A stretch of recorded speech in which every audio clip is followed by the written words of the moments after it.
I picked up this portable radio cassette player a number of years back at a thrift shop because not only did I love the design, but because it also had something built into it that made it extra awesome. Now, it's not the smooth spinning tuning dial on the top for the radio, on which someone has used a black marker to mark their local radio stations, and it's not the battery charge dial to the left of it either. And it's not the top-loading cassette deck with auto stop that springs open at the press of a button. It's not even the huge collection of switches and dials on the front that allow you to tweak things, although they do start to offer a clue. No, it's the full-blown black and white CRT on the end of it that made me instantly fall in love with it. So I thought it would be fun to try and do some portable gaming on this portable TV. But first, let's do a quick walkthrough. Google searches have told me, perhaps unsurprisingly, very little about this machine. Considering it was manufactured in 1977, a long time before the internet was even really a thing. But at least the sticker lets us know when and where it was made, and it originated from the Yokohama plant in Japan, so it's been around. The left-hand side gives us options for main power, as well as 12-volt in, so it could be powered from a car battery. Also note the switch for normal or charge operation. That's because you could use it with an optional NiCad battery pack. We also have jacks for a remote, microphone, auxiliary input, and headphones, and a beat cut switch, which I believe helps cut interference when recording from the radio to the cassette. The right side gives us our now useless antenna, as well as connections for external antennae and some potentiometers to adjust various parts of the TV image. Around back, there's a removable panel so you can install the optional battery pack or batteries. And this unit is power hungry, taking 6 D-cell batteries. But since we're aiming for portability, I went out and picked some up.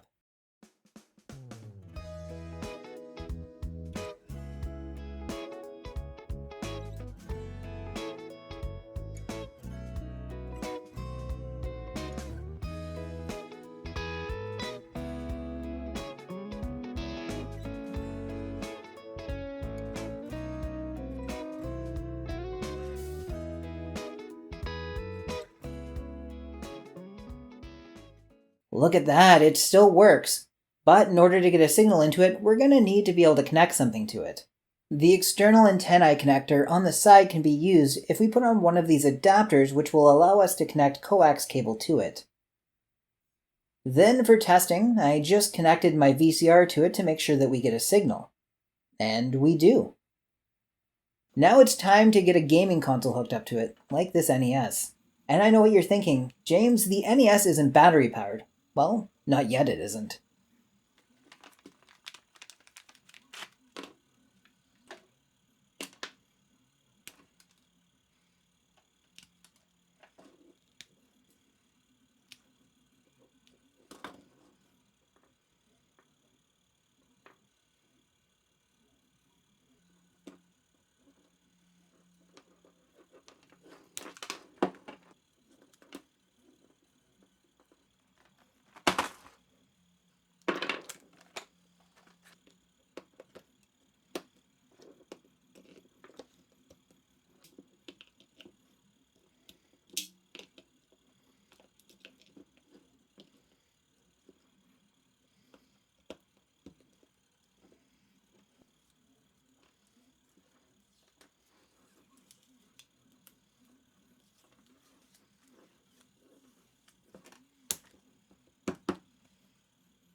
And with that, the entire system is powered by 12 batteries. Talk about portable.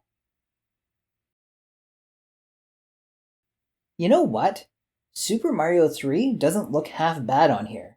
Of course, the advantage to having a screen this small is that things don't have to be particularly detailed to look, well, more detailed, if that makes sense.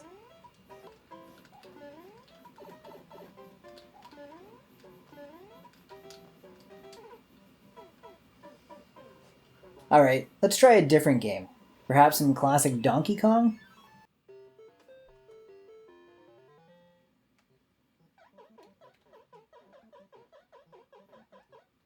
There's just no denying that the NES DK port is really well done, although I am blaming the size of the screen for why I'm so terrible at it.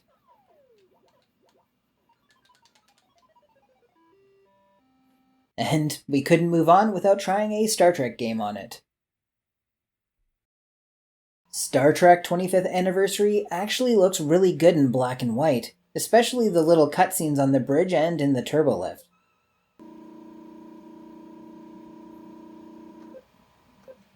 And I actually think the plants and projectiles stand out a little bit more here than they do on a color screen.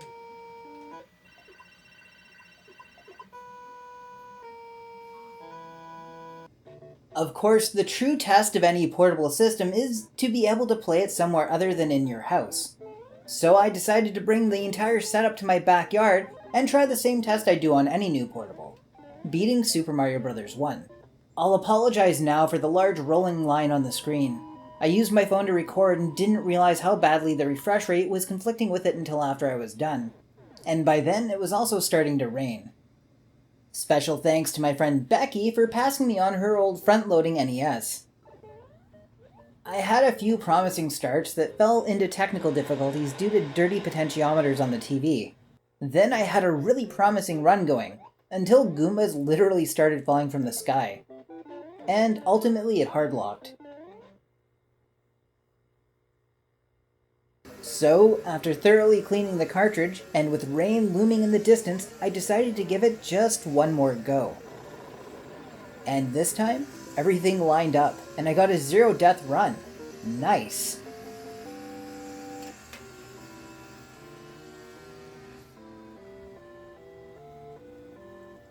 Okay, so, what if we care less about portability and want to bring out an older video game console? Something classic. Something iconic. Something with more wood grain. Well, I know exactly what you guys want to see. The Mattel Intellivision.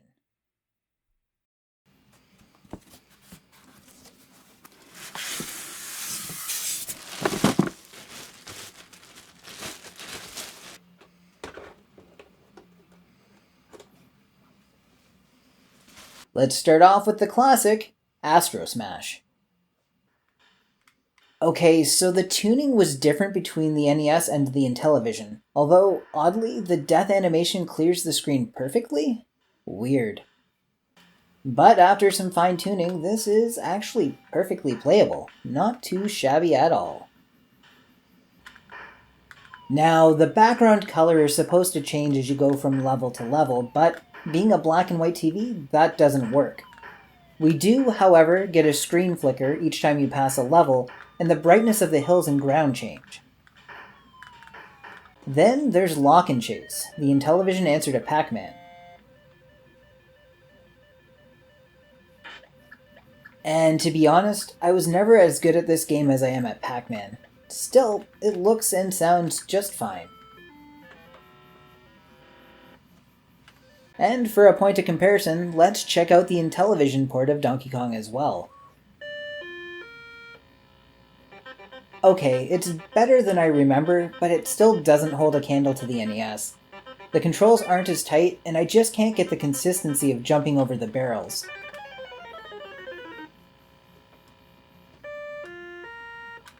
Finally, what about getting a modern signal into it? Well, using an HDMI to AV adapter, then connecting the AV adapter to my VCR, and connecting my VCR via coax to the TV, we can do just that. And the result isn't great. It's the same setup I used for that color CRT a while ago, but the signal isn't nearly as clear. But hey, how many other people can say they've watched several seconds of Avatar 2 on a television from 1977? Probably not many. Now, I have to admit, I recorded this last part based on how well the video game consoles worked on the TV, so it kind of aged like milk. Well, all things considered, I have to say I'm pretty impressed with how clear this screen is, especially after all these years. And that's it for this one. Thanks again to my Patreon supporters for helping make videos like this one possible, and thanks to you for watching all the way until the end. I'll see you guys again real soon.